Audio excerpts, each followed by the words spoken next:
Physical chemistry part നിങ്ങൾക്ക് ചതി പറ്റാത്തൊരു ഭാഗമാണ്. ക്വസ്റ്റ്യൻസ് ചെയ്ത് കഴിഞ്ഞാൽ കറക്റ്റ് ആയിട്ട് ആൻസർ കിട്ടും. ഓർഗാനിക്കിന്റെ സ്പെഷ്യാലിറ്റി എങ്ങനെയല്ല സാറേ, നമ്മളിപ്പോൾ അതായത് പഠിച്ച സാധനം എഴുതി പഠിച്ചില്ലെങ്കിൽ അവർ ഡെഫിനറ്റ്ലി മറന്നു പോകും. നിങ്ങൾ വളരെ ഹാർഡായിട്ട് കാണുന്ന ചോദ്യങ്ങൾ എല്ലാവർക്കും ബുദ്ധിമുട്ടായിരിക്കും. അത് ഫസ്റ്റ് റാങ്ക് ഹോൾഡർ പോലെ അറ്റൻഡ് ചെയ്യുന്നുണ്ടാവില്ല.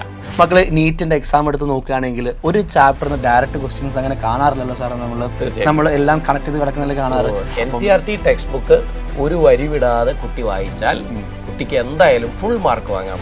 ഓരോ വരി കുട്ടി വായിക്കുമ്പോഴും അതിനെ ക്വസ്റ്റ്യൻ ആക്കി നോക്കുകയും അത് ആൻസർ ചെയ്ത് നോക്കുകയും അവർക്ക് തന്നെ ക്വസ്റ്റ്യൻ ഉണ്ടാക്കി നോക്കുകയും ചെയ്യുന്നത് വളരെ നല്ലതാണ്. ഹായ് മക്കളെ, നമ്മളിവിടെ നിന്ന് ചേർന്നിരിക്കുന്നത് മക്കൾക്ക് എങ്ങനെയാണ് കെമിസ്ട്രി എളുപ്പമായിട്ട് പഠിക്കാമെന്നും അപ്പോൾ അതിൻ്റെ ട്രിക്സ് കാര്യങ്ങളൊക്കെ പറഞ്ഞുതരാൻ വേണ്ടിയിട്ട് ഞാൻ Ashwanth, chemistry faculty brilliant study centre പാല.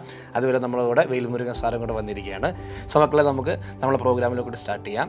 ഓക്കെ, സോ നമ്മൾ ഈ കെമിസ്ട്രി എന്ന് പറഞ്ഞു കഴിഞ്ഞാൽ മക്കൾ ആദ്യം അറിയേണ്ട കാര്യം, കെമിസ്ട്രിയിൽ നമുക്ക് 3 പാർട്ടുകളാണ് പഠിക്കാനുള്ളത്. അതായത് മെയിനായിട്ട് physical chemistry, organic chemistry, inorganic chemistry. ഇപ്പോൾ കഴിഞ്ഞ വർഷത്തെ ഒരു എക്സാമിൻ്റെ പാറ്റേൺ വെച്ച് നോക്കുകയാണെങ്കിൽ നമുക്കിപ്പം അങ്ങനെ പ്രയോറിറ്റൈസ് ചെയ്ത് മെയിനായിട്ട് പറയാൻ വേണ്ടി പറ്റാറില്ല. എന്നാലും കഴിഞ്ഞ വർഷത്തെ ഒരു എക്സാം പാറ്റേൺ വെച്ച് നോക്കുകയാണെങ്കിൽ ഫിസിക്കൽ കെമിസ്ട്രി എന്നാണ് ഏറ്റവും കൂടുതൽ 20 ക്വസ്റ്റ്യൻസ് നമ്മൾ കണ്ടത്. അതേപോലെ ഫിസിക്കൽ കെമിസ്ട്രി കഴിഞ്ഞാൽ വരുന്ന ഇൻഓർഗാനിക് കെമിസ്ട്രിയാണ് സാർ എടുത്തത്. അപ്പോൾ ഇൻഓർഗാനിക് കെമിസ്ട്രി നമുക്കൊരു 16 ക്വസ്റ്റ്യൻസ് ഉണ്ടായിരുന്നു. അത് കഴിഞ്ഞിട്ട് നമുക്ക് വന്നത് ഓർഗാനിക് കെമിസ്ട്രി ആയിരുന്നു. ഓർഗാനിക് കെമിസ്ട്രിയിൽ ഒരു 14 ക്വസ്റ്റ്യൻസ്, അങ്ങനെ ടോട്ടൽ നമുക്കൊരു 45 ക്വസ്റ്റ്യൻസ് ആയിരുന്നു കഴിഞ്ഞ എക്സാമിൽ ഉണ്ടായത്. അപ്പോൾ മക്കളെ, നമ്മളെ മുന്നിൽ ഇനി ഒരു 5-5.5 മാസത്തിനടുത്തോളം നമ്മളെ കയ്യിലുണ്ട്. ഇനി എങ്ങനെയാണ് നമ്മൾ പഠിക്കേണ്ടതെന്നും ഇനി മക്കൾക്ക് എങ്ങനെയാണ് നമ്മളൊരു വഴി തെളിച്ചു കൊടുക്കുക എന്നുള്ള കാര്യങ്ങൾ ചർച്ച ചെയ്യാൻ ഇവിടെ നമ്മൾ വന്നിരിക്കുന്നത്. സോ ഞാനതാ വേൽമുരുകൻ സാർ അടുത്തോട്ട് പോവുകയാണ്. വേൽമുരുകൻ സാർ നമുക്ക് എങ്ങനെയാണ് ഫിസിക്കൽ കെമിസ്ട്രി എങ്ങനെ പഠിക്കണം എന്നുള്ള കാര്യങ്ങളൊക്കെ സാറ് പറഞ്ഞുതരും. Okay, thank you Ashwanth sir. എൻ്റെ കൂടെ ഇരിക്കുന്ന അശ്വന്ത് സാറിന് നിങ്ങൾക്ക് എല്ലാവർക്കും പരിചയം ഉണ്ടാവും. എന്നേക്കാളും പ്രായം കുറവാണെങ്കിലും വളരെ പ്രഗത്ഭമായിട്ട് ഓർഗാനിക് കെമിസ്ട്രിയുടെ എല്ലാ വശങ്ങളും നിങ്ങൾക്ക് പറഞ്ഞു തരാൻ കഴിവുള്ള അദ്ദേഹമാണ് എൻ്റെ കൂടെ ഇരിക്കുന്നത്. സാറിനോട് ആവശ്യപ്പെട്ടത് ഫിസിക്കൽ കെമിസ്ട്രിയിൽ ഞാൻ എന്തെല്ലാം ട്രിക്സ് പറയണമെന്നാണ്. സത്യത്തിൽ ഈ ഫിസിക്കൽ കെമിസ്ട്രി പാർട്ട് നിങ്ങൾക്ക് ചതി പറ്റാത്തൊരു ഭാഗമാണ്. ക്വസ്റ്റ്യൻസ് ചെയ്ത് കഴിഞ്ഞാൽ കറക്റ്റായിട്ട് കുട്ടികൾക്ക് ആൻസർ കിട്ടും. ഒരു ന്യൂമറിക്കൽ ചെയ്ത് കഴിഞ്ഞാൽ ഒരു ആൻസർ ഉണ്ടാവുമല്ലോ, അതുണ്ടോ എന്ന് നോക്കേണ്ട കാര്യമല്ലേ ഉള്ളൂ. മറ്റ് ഇനോർഗാനിക്കും ഓർഗാനിക്കിനേക്കാളും എളുപ്പത്തിൽ മാർക്ക് വാങ്ങാൻ പറ്റുന്നതും, എന്നാൽ അല്പം ഒന്ന് ശ്രദ്ധിച്ച് ചോദ്യങ്ങൾ വായിക്കുകയും ചെയ്താൽ മതി. സത്യത്തിൽ ആകെ 7 യൂണിറ്റേ ഉള്ളൂ ഫിസിക്കൽ കെമിസ്ട്രി ഭാഗത്ത്. അതിലെ ആദ്യത്തെ ഭാഗം ബേസിക് കൺസെപ്റ്റ്, ആറ്റോമി സ്ട്രക്ചർ, അതുപോലെ തന്നെ ഉണ്ടാവുന്ന redox, chemical kinetics, electro chemistry, ഇതുപോലുള്ള ഏരിയകളൊക്കെ കുട്ടികൾക്ക് കമ്പാരിറ്റീവ്ലി എളുപ്പമായിരിക്കും. കുട്ടികൾ ആകെ ചെയ്യേണ്ട കാര്യം, എനിക്ക് അവരോട് പറയാനുള്ളത്, നിങ്ങൾ വളരെ ഹാർഡായിട്ട് കാണുന്ന ചോദ്യങ്ങൾ എല്ലാവർക്കും ബുദ്ധിമുട്ടായിരിക്കും. അത് ഫസ്റ്റ് റാങ്ക് ഹോൾഡർ പോലെ അറ്റൻഡ് ചെയ്യുന്നുണ്ടാവില്ല. വളരെ എളുപ്പത്തിൽ കാണാവുന്ന ചോദ്യങ്ങൾ കൃത്യമായിട്ട് ചെയ്ത് അത് വളരെ ഭംഗിയായിട്ട് ആൻസർ എഴുതേണ്ട കാര്യമേ ഉള്ളൂ. പിന്നെ ഒരു ക്വസ്റ്റ്യൻസ് വായിക്കുമ്പോഴും വളരെ ശ്രദ്ധിക്കണം. ചിലപ്പോൾ അത് കറക്റ്റ് സ്റ്റേറ്റ്മെന്റ് ആണെന്ന് കുട്ടികൾ വിചാരിക്കുന്നത് ഇൻകറക്റ്റ് സ്റ്റേറ്റ്മെന്റ് പറ്റിയായിരിക്കും. ആ പരീക്ഷാ ഹാളിൽ ഉണ്ടാവുന്ന അത്ര അതൊന്നും ഒഴിവാക്കേണ്ട കാര്യം മാത്രമേ ഉള്ളൂ. സോ മക്കളെ, നമ്മളിപ്പോൾ അതായത് നമ്മൾ ഫിസിക്കൽ കെമിസ്ട്രിയിൽ പറഞ്ഞപ്പം ഏറ്റവും പ്രധാനപ്പെട്ട ഒരു ചാപ്റ്ററാണ് ഇക്വിലിബ്രിയം എന്നാണ് എനിക്ക് തോന്നുന്നത്. അപ്പം ആ ഇക്വിലിബ്രിയത്തിൽ എങ്ങനെയാണ് മക്കൾ പഠിക്കേണ്ടതെന്നും അതിന്റെ എല്ലാ വഴികളും വേൽമുരുകൻ സാർ മക്കൾക്ക് പറഞ്ഞു തരും കേട്ടോ. അശ്വന്ത് സാറ് പറഞ്ഞതുപോലെ ഇക്വിലിബ്രിയം പൊതുവെ വിദ്യാർത്ഥികൾ വിഷമാണെന്ന് പറയാറുണ്ട്. പക്ഷെ സത്യത്തില് ഇക്വിലിബ്രിയത്തിൽ നിന്ന് മാർക്കും അങ്ങനെ എളുപ്പമാണ്. അത് ശരിയാണ്. ഇക്വിലിബ്രിയത്തിന്റെ ഫിസിക്കൽ ഇക്വിലിബ്രിയ, കെമിക്കൽ ഇക്വിലിബ്രിയ, അതുപോലെ അയോണിക് ഇക്വിലിബ്രിയ, ഇതിനകത്ത് ഫിസിക്കൽ ഇക്വിലിബ്രിയ ഏരിയയിൽ കാര്യമായ ചോദ്യങ്ങൾ വരാറില്ല. കെമിക്കൽ ഇക്വിലിബ്രിയയിൽ തന്നെ നമ്മൾ സ്റ്റോയിഷ്യോമെട്രി വെച്ചിട്ടുള്ള കാൽക്കുലേഷൻസ് കുറച്ച് വളരെ സിഗ്നിഫിക്കൻ്റ് ആണ്. പിന്നെ അയോണിക് ഇക്വിലിബ്രിയയിൽ കുട്ടികളെ വേണമെങ്കിൽ എത്ര വേണമെങ്കിലും ടഫാക്കാൻ സാധ്യമാണ്. ആ ഏരിയയിൽ എത്ര വേണമെങ്കിലും ബുദ്ധിമുട്ട് വരുന്ന വിധത്തിൽ ക്വസ്റ്റ്യൻ ആൻസർ ഉണ്ടാക്കാം. പക്ഷേ റീസെൻ്റ് ആയിട്ടുള്ള ടെൻഡൻസിയിൽ അത്രയും ടഫായ ചോദ്യങ്ങൾ ആ ഭാഗത്ത് ചോദിക്കുന്നില്ല. കുട്ടികൾക്ക് പെട്ടെന്ന് കിട്ടാവുന്ന വിധത്തിലുള്ള ചോദ്യങ്ങളും PH കാൽക്കുലേഷൻ ഇതുപോലുള്ള ചെറിയ കാര്യങ്ങളൊക്കെ തന്നെ അതിനകത്ത് ഇതുവരെ ചോദിച്ചിട്ടുള്ളൂ. അതുകൊണ്ട് അതൊരു ബുദ്ധിമുട്ടുള്ള ഏരിയ ആണെന്ന് എനിക്ക് തോന്നുന്നില്ല. പിന്നെ ഇലക്ട്രോ കെമിസ്ട്രി എടുക്കുന്ന സമയത്ത് നേഴ്സ്റ്റ് ഇക്വേഷനും അതുപോലെ തന്നെ ഫ്യൂവൽ സെല്ലിൻ്റെ ഏരിയയും കുട്ടികൾ ഫോക്കസ് ചെയ്യേണ്ടത് വളരെ നല്ലതാണ്. കൊമേഴ്ഷ്യൽ സെല്ല്, ഈ ഏരിയയിലൊക്കെ വളരെ എക്സ്പെക്റ്റ് ചെയ്യുന്ന ചോദ്യങ്ങൾ അതിനകത്തുണ്ട്. സൊല്യൂഷൻസിൻ്റെ ഭാഗത്താണെങ്കിൽ ഐഡിയൽ ആൻഡ് നോൺ ഐഡിയൽ ബിഹേവിയറിനകത്തുള്ള ചോദ്യങ്ങളും നമ്മൾ കൂടുതൽ പ്രതീക്ഷിക്കുന്നതാണ്. അതുപോലുള്ളതുമായിട്ടുള്ളത്. അതെ, പിന്നെ കൊളിഗേറ്റീവ് പ്രോപ്പർട്ടിയുമായിട്ട് ബന്ധപ്പെട്ട ചോദ്യങ്ങളൊക്കെയാണ് സാധാരണ നമ്മൾ എക്സ്പെക്ട് ചെയ്യുന്നത്. പിന്നെ നമുക്ക് അതോടൊപ്പം തന്നെ ഞാൻ ഈ അവസരത്തിൽ കോർഡിനേഷൻ കെമിസ്ട്രിയുടെ കാര്യം പറഞ്ഞല്ലോ.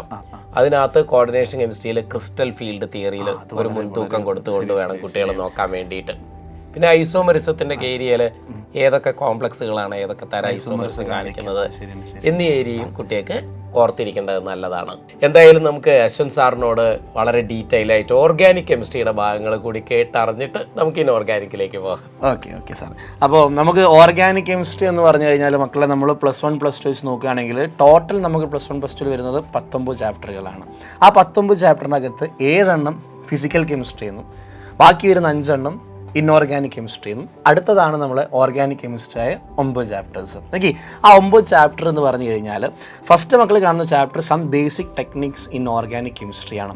സോ അത് നമ്മൾ ബ്രില്യൻറ്റിൽ പഠിക്കുകയാണെങ്കിൽ നമ്മൾ ചാപ്റ്ററിന് 3 ആക്കി മാറ്റുന്നുണ്ട്. എങ്ങനെയാണെന്ന് വെച്ച് കഴിഞ്ഞാൽ ആദ്യം നോമെൻക്ലേച്ചർ അല്ലേ സാർ, അപ്പോൾ നമ്മൾ ഒരു കോമ്പൗണ്ടിൻ്റെ പേര് എങ്ങനെ ഇടാം, അതായത് ഇപ്പോൾ എല്ലാ ഫങ്ഷണൽ ഗ്രൂപ്പ്സിൻ്റെയും IUPs നെയിമിങ് കോമൺ നെയിംസ് എല്ലാം നമ്മൾ മക്കൾ ഡീറ്റെയിൽ ആയിട്ട് പഠിക്കുന്നുണ്ട്.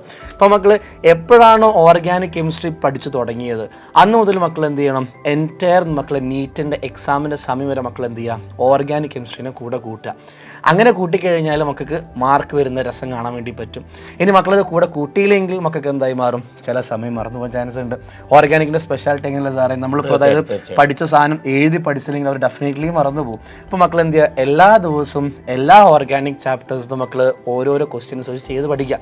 ഓക്കെ, ഇപ്പം മക്കൾക്ക് ഓർഗാനിക് കെമിസ്ട്രിയിൽ ഇപ്പോൾ ഹൈഡ്രോ കാർബൺസ് എടുത്തുകൊണ്ട് നിൽക്കുകയാണെങ്കിൽ മക്കൾ എന്ത് ചെയ്യാൻ പാടില്ല, നോമെൻക്ലേച്ചറും റിയാക്ഷൻ മെക്കാനിസം പ്യൂരിഫിക്കേഷനും ഒഴിവാക്കാൻ പാടില്ല അല്ലേ. നമ്മളതെല്ലാം ഒരുമിച്ച് റിവൈസ് ചെയ്തുകൊണ്ട് നിൽക്കണ്ടേ.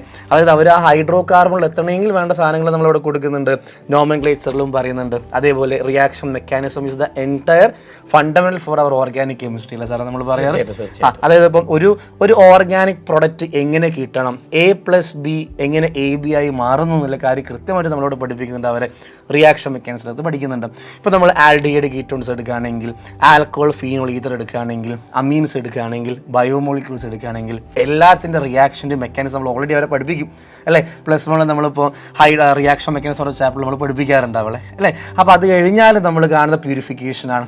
ഒരു ഫോറിൻ പാർട്ടിക്കിൾ നമ്മളൊരു ഓർഗാനിക് കോമ്പൗണ്ടിൽ കണ്ടു കഴിഞ്ഞാൽ അത് നമ്മൾ എങ്ങനെ പ്യൂരിഫൈ ചെയ്ത് പുറത്തോട്ട് എടുക്കണം എന്നുള്ള കാര്യങ്ങളും പഠിക്കാറുണ്ട്. ഇപ്പം മക്കൾ നീറ്റിൻ്റെ എക്സാം എടുത്ത് നോക്കുകയാണെങ്കിൽ ഒരു ചാപ്റ്ററിന് ഡയറക്റ്റ് ക്വസ്റ്റ്യൻസ് അങ്ങനെ കാണാറില്ലല്ലോ സാറേ. നമ്മൾ എല്ലാം കണക്ട് ചെയ്ത് കിടക്കുന്നതിൽ കാണാറ്. അപ്പം മക്കളത് മനസ്സിലാക്കേണ്ട കാര്യം എന്താ വെച്ച് കഴിഞ്ഞാൽ എല്ലാ ഓർഗാനിക് ചാപ്റ്റേഴ്സും കൃത്യമായിട്ട് സിസ്റ്റമാറ്റിക്കായിട്ട് മക്കൾ എന്ത് ചെയ്യുക, എഴുതി പഠിക്കുക. എഴുതി പഠിച്ചാൽ മാത്രമേ മക്കളെ ഓർഗാനിക്കിൽ മുന്നോട്ട് നമുക്ക് എത്താൻ വേണ്ടി പറ്റുള്ളൂ. അതായത് മക്കൾക്ക് ഇപ്പോൾ ഓർഗാനിക് കെമിസ്ട്രിയിൽ ഏതൊരു ഭാഗത്ത് സംശയം ഉണ്ടെങ്കിലും നമ്മൾ ബ്രില്യൻറ്റിൻ്റെ ഒരു കൂട്ടം അധ്യാപകർ മക്കളുടെ കൂടെ ഉണ്ട്. അതായത് മക്കളുടെ കൂടെ ഇരുന്നു കൊണ്ട് മക്കൾക്ക് വേണ്ട സംശയങ്ങൾ പറഞ്ഞു തരാൻ വേണ്ടിയിട്ട് നമ്മൾ പ്രൊഫസറും സജീവമായിട്ട് മക്കളുടെ കൂടെ എന്നും ഉണ്ടാവും അല്ലേ. അപ്പോൾ മക്കൾ എന്ത് ചെയ്യുക, എല്ലാ ഡൗട്ടുകളും മക്കളെ സംശയങ്ങളും മക്കൾ എന്ത് ചെയ്യുക, നമ്മളെ പ്രൊഫസർ റൂമിലെ ഒരു 100ഓളം വരുന്ന അധ്യാപകർ മുന്നിൽ മക്കൾ എന്ത് ചെയ്യുക, ചോയ്സുകൾ ചെയ്ത് അവർ അത്രയും ഹാപ്പി ആയി മാറും. പിന്നെ അതേപോലെ എൻ്റെ മക്കൾ ഓർക്കേണ്ട കാര്യം എന്താ വെച്ച് കഴിഞ്ഞാൽ നമുക്ക് ഇവിടെ ബ്രില്യൻറ്റിൽ യൂണിറ്റ് എക്സാംസ് നടത്താറുണ്ട്, അതേപോലെ മോഡൽ എക്സാംസ് നടത്താറുണ്ട്. എല്ലാത്തിലും മക്കൾ എന്ത് ചെയ്യുക, പ്രീവിയസ് ഒരു ക്വസ്റ്റ്യൻസ് കാണും. മക്കൾ എന്തിനാ അങ്ങനെ ചെയ്തെന്ന് വെച്ച് കഴിഞ്ഞാൽ പ്രീവിയസ് ഒരു ക്വസ്റ്റ്യൻസ് മക്കൾ എന്ത് ചെയ്യുക, ചെയ്ത് പഠിക്കണം, കണ്ട് പരിചയപ്പെടണം. ചിലപ്പോൾ ആ ക്വസ്റ്റ്യൻസ് ആയിരിക്കും മക്കൾക്ക് എന്ത് ചെയ്യാറ് ഇനി വരുന്ന എക്സാമിൽ വരാൻ വേണ്ടി പോകുക, ചിലപ്പം പറയാൻ പറ്റൂല അല്ലേ. അപ്പോൾ മക്കൾ എന്ത് ചെയ്യുക, നീറ്റിൻ്റെ നമ്മൾ നടത്തുന്ന ബ്രില്യൻ്റ് നടത്തുന്ന എല്ലാ എക്സാംസും കൃത്യമായിട്ട് മക്കൾ എന്ത് ചെയ്യുക, ചെയ്ത് പഠിക്കുക. സംശയങ്ങൾ വരുന്നുണ്ടെങ്കിൽ ചോദിച്ച് ക്ലിയർ ചെയ്യുക. ഇപ്പോൾ നമ്മൾ മക്കൾക്ക് വേണ്ടിയിട്ട് ബ്രില്യൻറ്റിൻ്റെ വീഡിയോ സൊല്യൂഷൻസ് ഉണ്ട് അല്ലേ. അതായത് ഇപ്പോൾ ഒരു എക്സാം കഴിഞ്ഞാൽ ആ എക്സാമിൻ്റെ എല്ലാ ക്വസ്റ്റ്യൻസും നമ്മൾ ഡീറ്റെയിൽഡായിട്ട് പ്രൊഫസേഴ്സ് ഡിസ്കസ് ചെയ്ത് മക്കൾക്ക് തരുന്നുണ്ട്. സംശയങ്ങൾ മക്കൾക്ക് അതിലൂടെ കണ്ട് കൃത്യമായിട്ട് മനസ്സിലാക്കാം. അതിൽ കഴിഞ്ഞിട്ടില്ലെങ്കിൽ മക്കൾ എന്ത് ചെയ്യുക, പ്രൊഫസർ റൂമിൽ വന്നിട്ട് ചോദിച്ച് മനസ്സിലാക്കിയെടുക്കാം. ഓക്കെ, അപ്പോൾ മക്കൾ എന്ത് ചെയ്യുക, ഓർഗാനിക് കെമിസ്ട്രി നല്ല വൃത്തിക്ക് എല്ലാ ദിവസവും മക്കൾ എന്ത് സിസ്റ്റമാറ്റിക്കായിട്ട് പഠിക്കുക. പഠിച്ചു കഴിഞ്ഞാൽ മക്കളെ കൂടെ ഓർഗാനിക് വന്നു കഴിഞ്ഞാൽ ഓർഗാനിക് രസമൊക്കെ മനസ്സിലാക്കി കിട്ടും അല്ലേ. സോ ഇനി ബാക്കി നമ്മളെ വേൽമുരുകൻ സാർ നമ്മളോട് പറയുന്നതായിരിക്കും. അശ്വന്ത് സാറ് വളരെ ഡീറ്റെയിൽ ആയിട്ട് എനിക്ക് തോന്നുന്നു അശ്വന്ത് സാർ ഒരുപക്ഷെ ഓർഗാനിക് കെമിസ്ട്രി മൊത്തമായിട്ട് തന്നെ ഇപ്പോൾ പറഞ്ഞേക്കുമായിരിക്കും. അത്രയും ഉത്സാഹത്തോടു കൂടിയാണ് അദ്ദേഹം സംസാരിക്കുന്നത്. അദ്ദേഹത്തിൻ്റെ സംസാരം കേൾക്കുമ്പോൾ എനിക്ക് അതിൻ്റെ പൂർണ്ണമായ പിക്ചർ കിട്ടുന്നുണ്ട്. അദ്ദേഹത്തിൻ്റെ താല്പര്യവും ഞാനതിൽ കാണുന്നുണ്ട്. തീർച്ചയായിട്ടും വിദ്യാർത്ഥികൾക്ക് ഓർഗാനിക് കെമിസ്ട്രി സാറ് പറഞ്ഞതുപോലെ പേരിടുന്നത് തൊട്ട് അതിൻ്റെ എല്ലാവിധ റിയാക്ഷൻ മെക്കാനിസം ഒക്കെ പഠിച്ചു കഴിഞ്ഞാൽ ഓർഗാനിക്കിൽ ഫുൾ മാർക്ക് വാങ്ങാവുന്നതേ ഉള്ളൂ. പിന്നെ കുട്ടികൾ നല്ല പൊട്ടൻഷ്യൽ ഉള്ള സമയവുമാണ് ഈ സമയത്ത്, ഇരുന്ന് പഠിക്കേണ്ട സമയമാണ്. മാത്രമല്ല അവരെ സംബന്ധിച്ചിടത്തോളം ഇനിയും 5 മാസങ്ങളുണ്ട്. ഒന്നും പഠിച്ചിട്ടില്ല എങ്കിൽ പോലും 0 തുടങ്ങുന്ന ഒരു വിദ്യാർത്ഥിക്ക് പോലും പഠിച്ചു തീർക്കാനുള്ള സമയമുണ്ട്. പിന്നെ മാത്രമല്ല ഒരുപാട് പോർഷൻസ് ഇപ്പൊ ഇല്ലല്ലോ. ആദ്യത്തെ അപേക്ഷിച്ച് നോക്കുമ്പോൾ ചാപ്റ്ററുകളുടെ എണ്ണവും കുറവാണ്. തീർച്ചയായിട്ടും ഓർഗാനിക് കെമിസ്ട്രിയിലെ ഭാഗങ്ങളൊക്കെ സാറ് വളരെ ഡീസൻ്റ് ആയിട്ട് പറഞ്ഞു. ഇനി എനിക്ക് ഇനോർഗാനിക് കെമിസ്ട്രിയെ സംബന്ധിച്ചിടത്തോളം ആകെ 5 ചാപ്റ്ററുകളേ ഉള്ളൂ. അതിൽ coordination chemistry, D&F block elements, ഇതൊക്കെ ഒന്ന് കൂടുതൽ ഫോക്കസ് ചെയ്ത്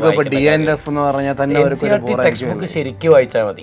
NCERT ടെക്സ്റ്റ് ബുക്ക് ഒരു വരി വിടാതെ കുട്ടി വായിച്ചാൽ കുട്ടിക്ക് എന്തായാലും ഫുൾ മാർക്ക് വാങ്ങാൻ പറ്റും. D&F നോക്കുകയാണെങ്കിലും P ബ്ലോക്ക് നോക്കുകയാണെങ്കിലും S ബ്ലോക്ക് നോക്കുകയാണെങ്കിലും അവർ കുറേ അതിനകത്ത് അവർ പറയുന്നത് അനോമിനസ് ബിഹേവിയർ ഉണ്ട് സാർ, അത് വല്ലാത്ത പാടാണ് പഠിക്കുന്നത്. അപ്പോൾ സാറ് ഒരു അഭിപ്രായം എങ്ങനെയാണ് അവർ ഈ പറയുന്ന S ബ്ലോക്ക് ഇപ്പൊ ഇല്ല, P ബ്ലോക്കിലെ കാര്യമായ ഭാഗങ്ങളൊന്നുമില്ല. D&F ബ്ലോക്ക് എലമെന്റ് അല്ലേ ഉള്ളൂ.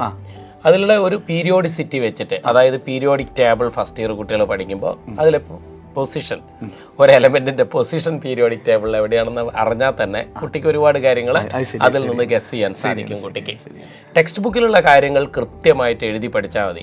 ഒരു രഹസ്യം കൂടി പറഞ്ഞു കൊടുത്തേക്കാം, ഏറ്റവും വേഗത്തിൽ മിനിമം എഫേർട്ട് കൊണ്ട് കൂടുതൽ മാർക്ക് വാങ്ങാൻ ഏറ്റവും നല്ലത് NCERT ടെക്സ്റ്റ് ബുക്കിലെ ഇൻ ടെക്സ്റ്റും സോൾവ്ഡ് എക്സാമ്പിളും അതുപോലെ തന്നെ എക്സസൈസ് ക്വസ്റ്റനും എഴുതി പഠിച്ചാൽ മതി. സാർ നമുക്ക് ഇങ്ങനെ പറഞ്ഞു, അതായത് ഇപ്പം നമ്മൾ NCERTയിലെ ഒരു വരി ഒരു ക്വസ്റ്റ്യനായി മാറാം, ആ പാരഗ്രാഫ് അവിടെ ഓപ്ഷൻസ് ഓരോ വരി കുട്ടി വായിക്കുമ്പോഴും അതിനെ ക്വസ്റ്റ്യൻ ആക്കി നോക്കുകയും അത് ആൻസർ ചെയ്ത് നോക്കുകയും അവർക്ക് തന്നെ ക്വസ്റ്റ്യൻ ഉണ്ടാക്കി നോക്കുകയും ചെയ്യുന്നത് വളരെ നല്ലതാണ്.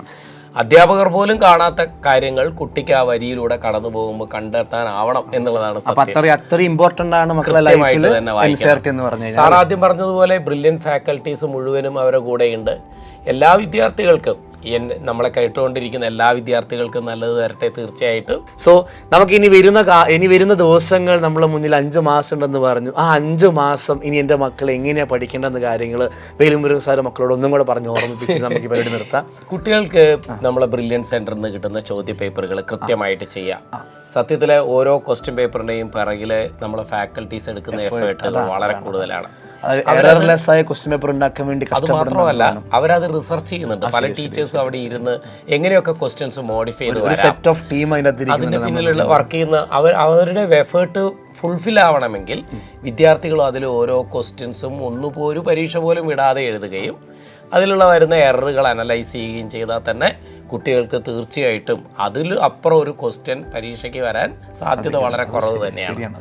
അപ്പോൾ തീർച്ചയായിട്ടും വിദ്യാർത്ഥികൾ എല്ലാവരും കൃത്യമായിട്ട് പരീക്ഷ എഴുതണമെന്നും ആ ചോദ്യങ്ങൾ ഏതെങ്കിലും എറർ വരുന്നുണ്ടോ അതൊക്കെ കറക്റ്റ് ചെയ്ത് പോകണമെന്നുമാണ് എനിക്ക് പറയാനുള്ളത്.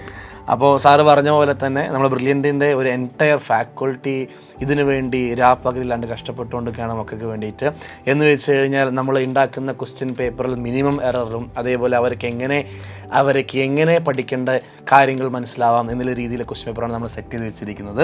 സോ മക്കൾ എന്ത് ചെയ്യുക, വേൽമുരുകൻ സാറ് പറഞ്ഞ പോലെ തന്നെ ഇനി വരുന്ന ദിവസങ്ങൾ മക്കൾ ബ്രില്യൻറ്റിൻ്റെ എക്സാം സീരീസ് കൃത്യമായിട്ട് അറ്റൻഡ് ചെയ്യുക. സോ മക്കളെ ഇത് പറഞ്ഞുകൊണ്ട് ഇവിടെ ഞാൻ വാക്കുകൾ നിർത്തുകയാണ്. So it's me Ashwanth, chemistry faculty, brilliant centre Pala. So എൻ്റെ കൂടെ വേൽമുരുകൻ സാറുണ്ട്. സോ മക്കളെ താങ്ക് യു സോ മച്ച്.